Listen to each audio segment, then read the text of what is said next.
समस्त पूज्यवरों के श्री चरणों में शतशः भावंदन।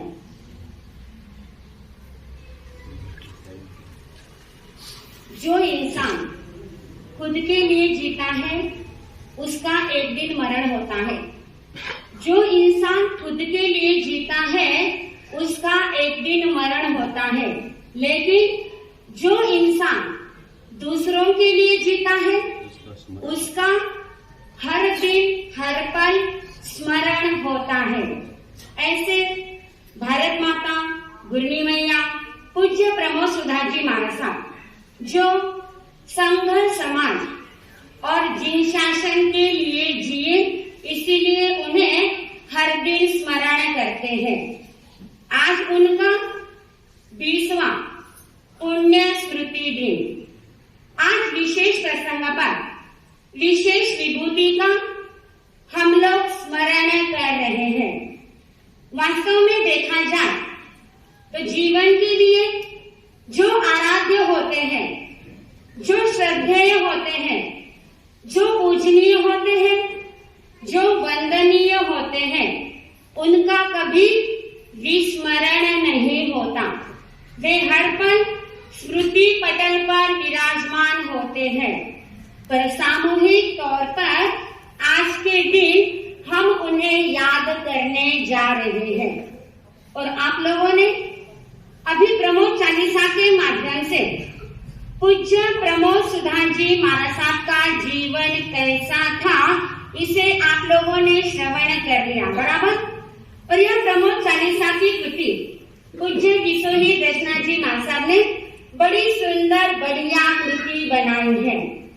आज इस पवित्र महान आत्मा का गुण गौरव करने का, गुणगान गाने का, श्रवण करने का सौभाग्य सावेरी संघ को प्राप्त हुआ है।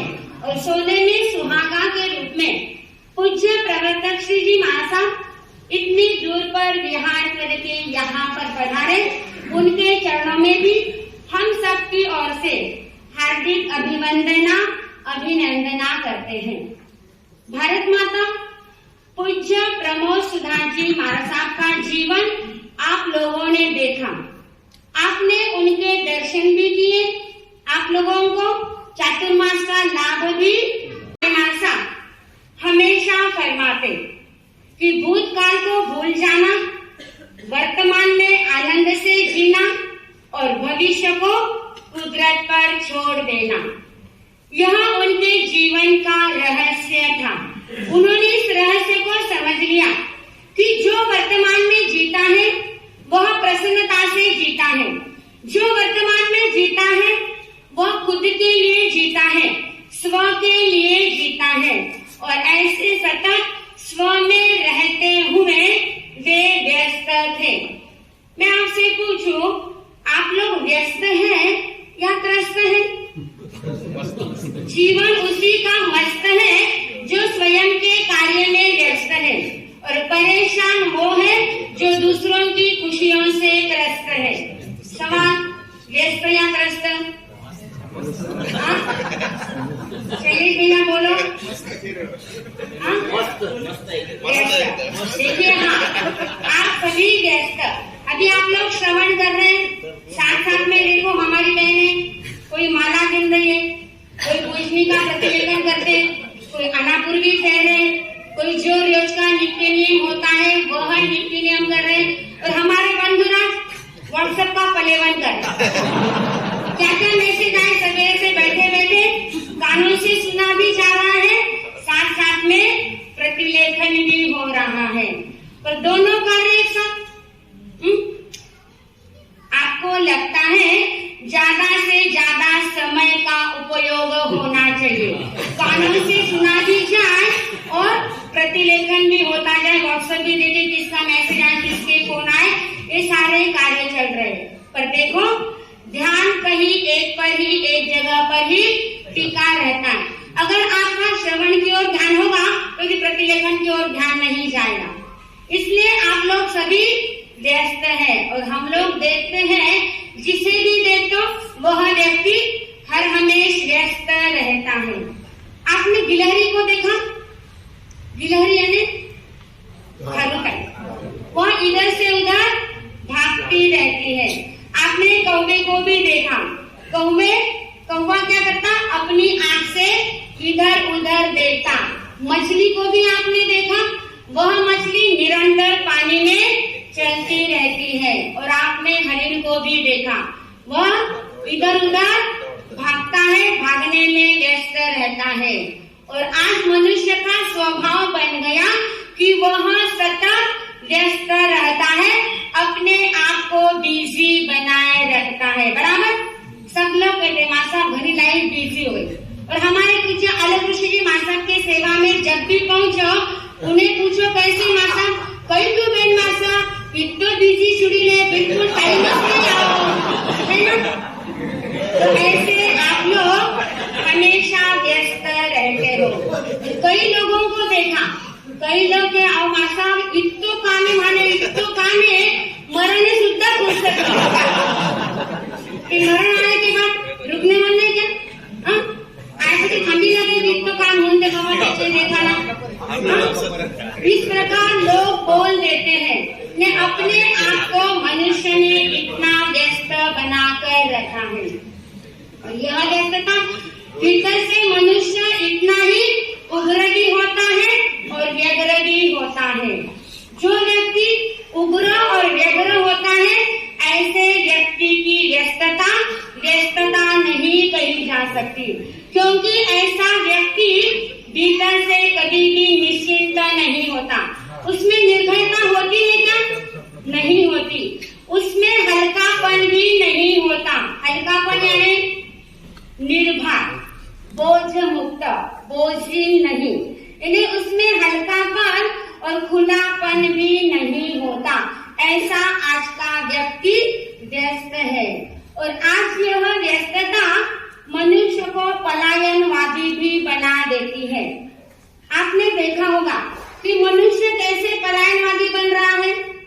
देखो, वीकेंड में शनिवार रविवार को छुट्टी आई, आपला बहु बेटा कई करे, कौन बोलो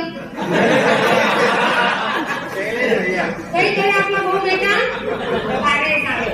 मंथ एंड में बाहर, है ना, 2 महीना हुआ कटे तरी बारे जाऊंगे आऊं, 6 महीना हुआ घर में बैठने बोर हुए कटे तरी बारे जाऊंगे। आणि आपण 4 महीना चातुर्मासी घनी छान आराधना करी, घणो धर्म ध्यान कर्यो, आपे कटे तरी बारे जावनो वाटे की नहीं वाटे, जाओ की नहीं आप लोग।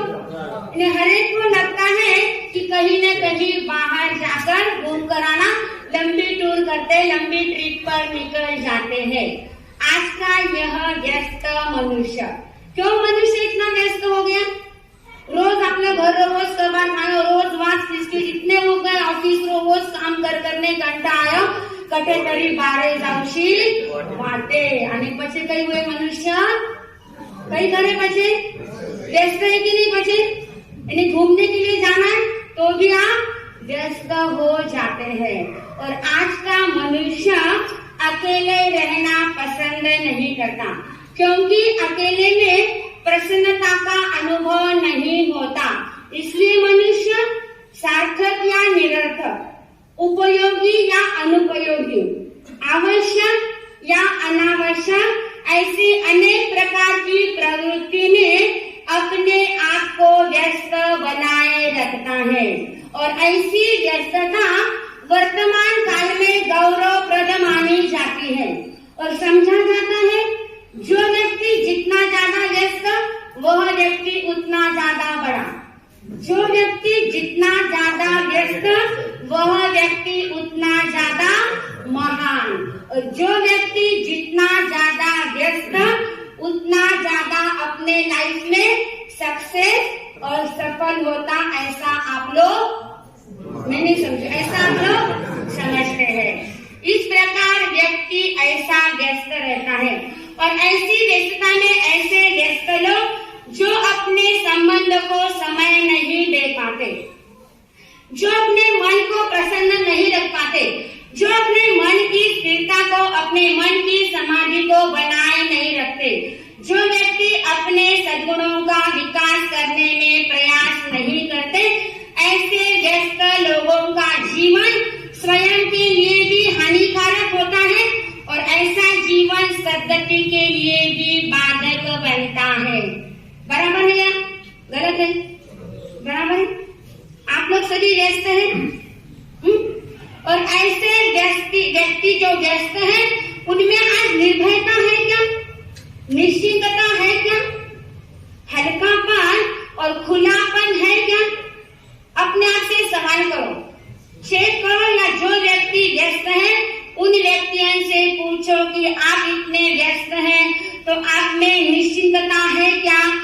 निर्भयता है क्या, हल्कापन और खुलापन है क्या? नहीं, माना अलग ऐसा। पूज्य गुरमीत जी महाराज साहब, उनका जीवन भी ऐसा ही व्यस्त था, उनका जीवन भी बिजी था। पर उनका जीवन कैसे व्यस्त था, बता सकते कि उनके जीवन की विशेषता? उन्होंने अपने जीवन के रहस्य को समझ लिया था, इसलिए उनका नेचर बिजी नेचर था। उन्होंने समझा था सांस सांस में प्रभु भज, वृथा सांस न जाए। सांस सांस में प्रभु भज, वृथा सांस न जाए। न जाने इस सांस का आवन हो या ना होए। क्या समझा था उन्होंने?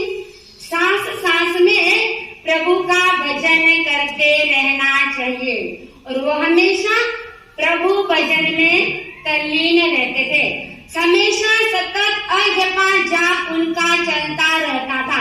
हर कोई नई किताब आ गई तो सबसे पहले उस किताब को पढ़ लेते, और पढ़ने के बाद हम सभी शिष्याओं को सुना देते। जो कोई भी भक्त लोग उनकी सेवा में पहुंचते तो ज्यादा इधर उधर की बातें नहीं करते, 1 मिनट में पूछ लेते कैसे है आपका स्वास्थ्य, कब आया, क्या है, कैसे, और दूसरे मिनट में जो उन्होंने पढ़ा था वो सबको सुना देते थे। और ऐसा उनका यह संदेश भक्त लोगों के लिए संबल बन जाता, पाथेय बन जाता, संदेश बन जाता।